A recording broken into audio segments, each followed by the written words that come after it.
Hey, this is going to be a quick video just with some tips on how to use a tutorial video to learn. The first thing you want to think about when you're using one of these videos on this site or any site to learn is that you're watching it for a different purpose than you would be to just watch some dumb video on YouTube, even though this might just be to you some dumb video on Canvas. When you watch some dumb video on YouTube, you're watching it just for fun. So I watch a lot of mountain bike movies. And when I watch a mountain bike movie, a lot of times at the beginning, they go through this whole thing of a guy getting in the truck and drinking coffee and putting his helmet on and stuff. I'm like, no filler, more killer. Let's just go straight to the mountain biking. So I'll skip ahead. When you're watching a video to learn, though, it's different. You can't skip the boring parts. I'll promise you that I will do my absolute best to waste as little of your time as possible. But I'm a human, so I might say some things at certain times, and you're just like, dude, this is dumb, Mr. Cowan, get on with it. I apologize. However, I do need you to watch the whole videos. Treat the videos as if it were me talking to you in class, where you're doing your absolute best to pay attention to them the whole time. Now here's the advantage of a video over me in class. When it's me in class, you might be listening to it and be like, oh man, Mr. Cowan's talking, this is getting boring. You might zone out. You might start thinking about pools full of jello or unicorns. You might start just gawking awkwardly at the beautiful person sitting across from you. And then all of a sudden, what's going on? What did Mr. Cowan just say? Well, if it was me talking to the class, you can't rewind me. That would be really annoying if everybody got to rewind me every time they missed something I said. And then when you had to go do the thing, you might not be ready to do it.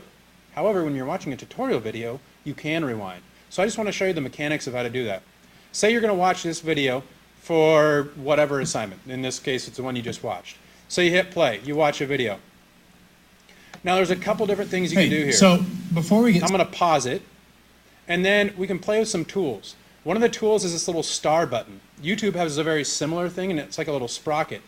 Make sure you put it up to the highest possible quality.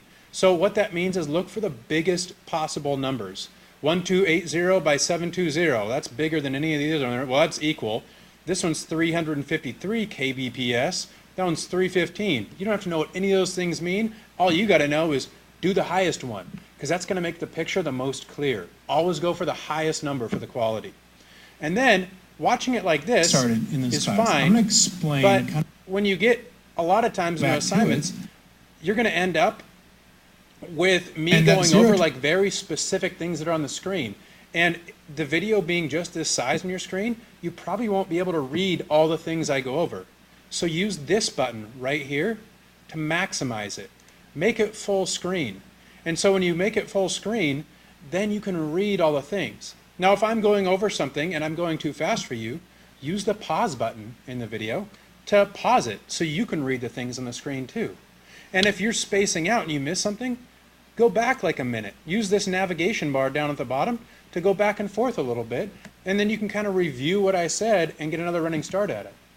And then, if things still don't make sense, ask me. I'm your teacher. That's what I'm here for. Ask the person around you.